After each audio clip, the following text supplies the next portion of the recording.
My second favorite Canadian. I love writing about sports, but athletes are hard to interview.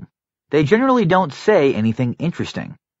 I have a suspicion that Steve Nash is probably an introspective, complex person, but there was no way he was going to express that introspective complexity to me. I don't think he trusted me, and I'm not sure why. But this was still an easy piece to write, mostly because Nash plays basketball in a deftly metaphoric manner. There always seems to be a deeper meaning to the way he attacks the game. I briefly considered bringing up the issue of race in this profile. Some people felt the reason Nash won the 2005 MVP over Shaquille O'Neal was because Nash was white and the league wanted a mainstream superstar, especially in light of that season's much-publicized brawl between members of the Indiana Pacers and a handful of fans in Detroit, a disquieting conflict that was immediately burdened with a racial component. However, while I was conducting this interview, 3 people came up to Nash and told him how awesome he was, and all 3 of them were black guys. I suspect the only people who think that Nash's whiteness is an issue are other liberal white people. I wrote this story on a laptop computer in Austin, Texas. I was staying in the Omni Hotel, and after finishing the last paragraph, I went up to the hot tub on the roof and drank Jack Daniels. There were 2 women with me in the water. They were both very athletic, very married dancers from some kind of traveling theatrical troupe passing through East Texas.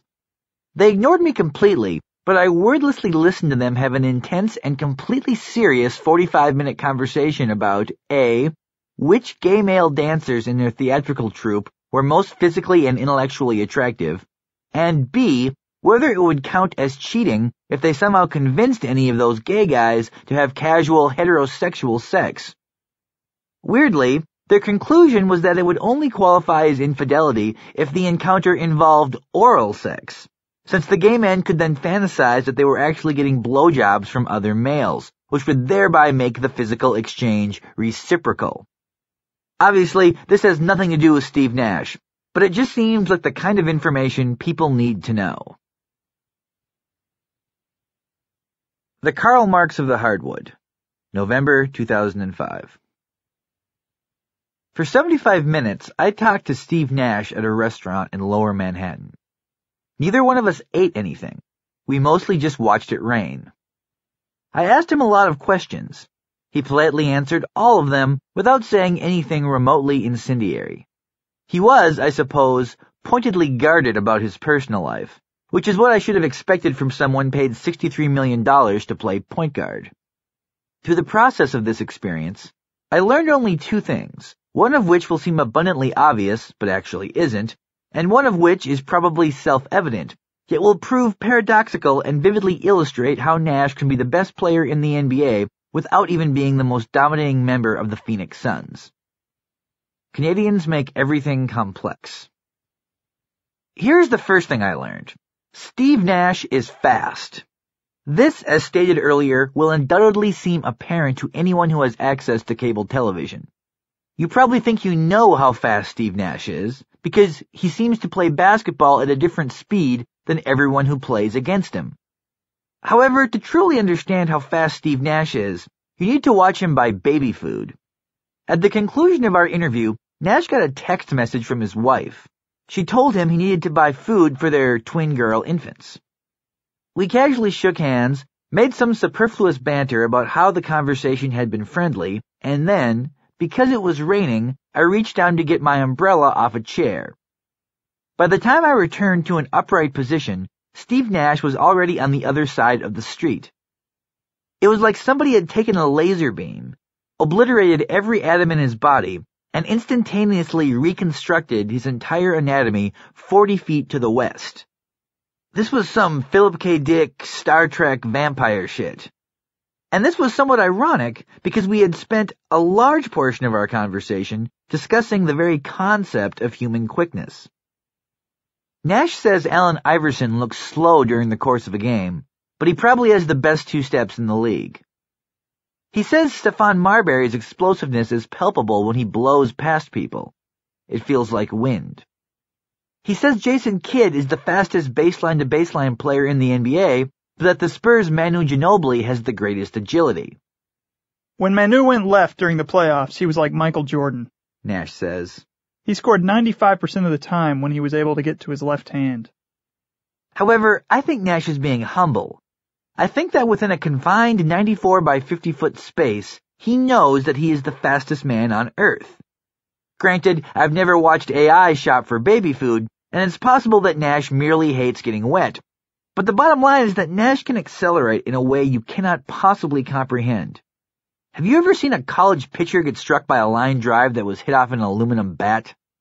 He's like that line drive, except faster. So, Steve Nash is fast. But here's the second thing I learned, and this matters more. Steve Nash is not technically a communist. Or at least he's not a good one, since, as previously stated, he gets paid $63 million for throwing bounce passes to guys who barely graduated high school. In practice, he is a more successful capitalist than Don LePray. But in theory, Nash is the most successful socialist in contemporary athletics. And socialism works in sports. It doesn't work in a free society, and it certainly didn't work in Russia. But the principles of socialism make the Phoenix Suns almost impossible to defend, and that's due in totality to Nash, a long-haired liberal thriving inside the conservative idiom of sport. These things would probably be easier for you to parallel than they are for me, Nash says when I raise the red flag. I suppose there are a lot of connections between socialism and basketball, but none of them are conscious when I'm on the court. I don't even like to use the word philosophy when describing what I do for a living. I don't want to glorify the idea of playing basketball. But if you give of yourself, you do get things back. Sometimes that's tangible, and sometimes that's intangible. It's more like gambling. When you gamble, you try to give yourself the best possible odds of success.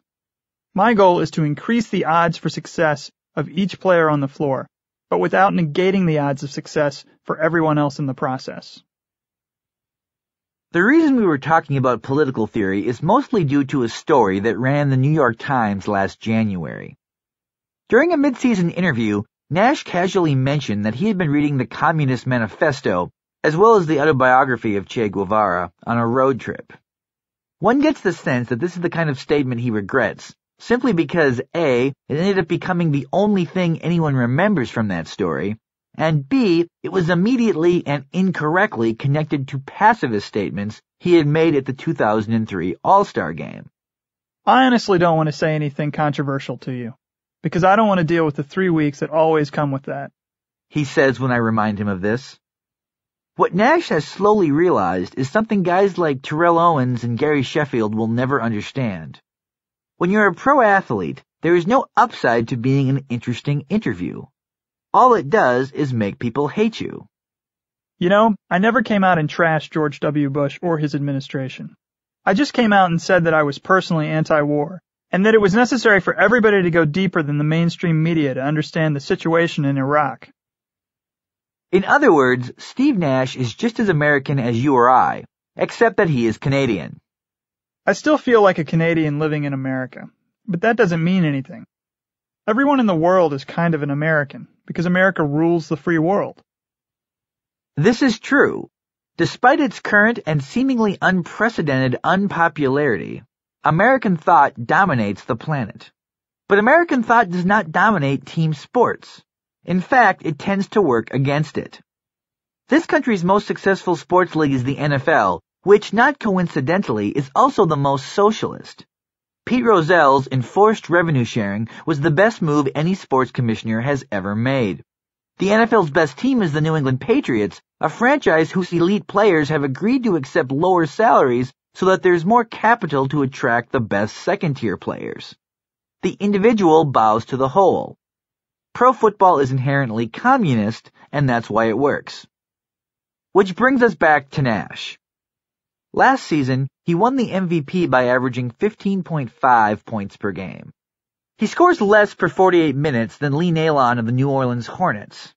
Now, the pedestrian way to explain how Nash won the MVP at a sub-Nailon scoring pace would be to say, well, he also led the league in assists. He makes his teammates better. But it's more than that. The reason Nash destroys people is because he transmogrifies the Suns' offense. He maximizes the potential of every player on his team, regardless of how much or how little raw potential each player possesses. He will consciously create short-term sacrifice if that loss yields long-term social benefit to players who would be mediocre as self-reliant individuals. From each his ability, to each his needs.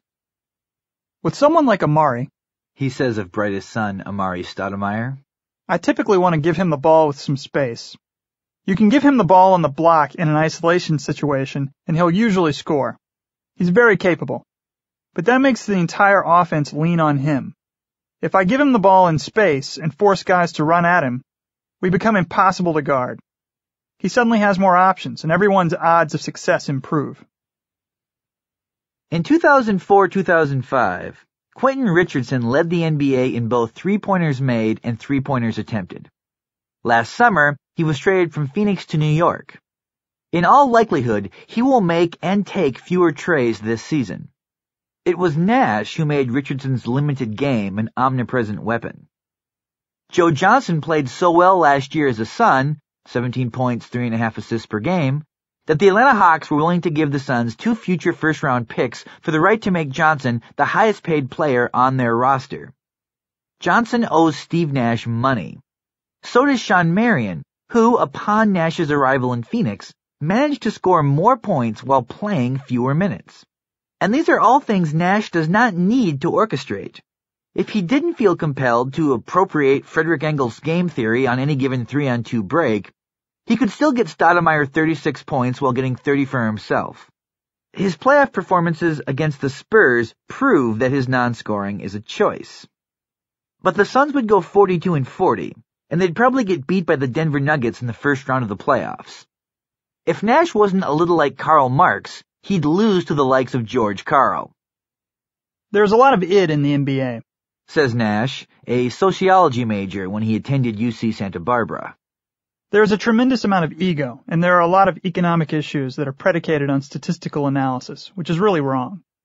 The successful teams, San Antonio, Detroit, are the ones who are able to overcome the relationship between personal statistics and financial success, and that's really the goal. Ultimately, this is what makes Nash the perfect point guard. His aggressively modern, staunchly progressive thinking prompts him to play like a throwback to the 1960s.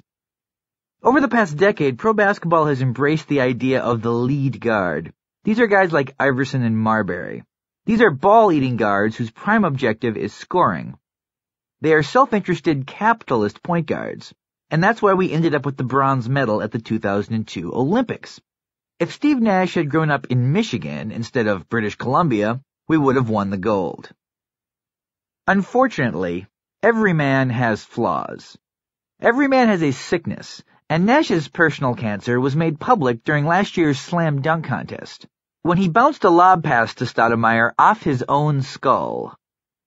I watch much more soccer than basketball, he tells me, and I think he might even be wearing indoor soccer shoes when he says this. He apparently plays pickup soccer every night, all summer long. It's my favorite sport, he insists.